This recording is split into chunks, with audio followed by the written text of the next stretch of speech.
Tama na naman ang panahon. Sobrang init ngayong araw. Tingin tayo, Bek. Pwede. Wala eh. Ayan yung okra ko dati. Ang malaki na. Okay. So, hindi talaga dapat itong pagtamna ng gulay. Kasi nga umabato.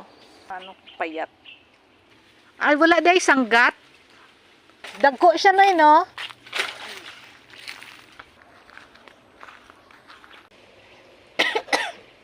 Parang ulan na talaga. Agay. Hoy.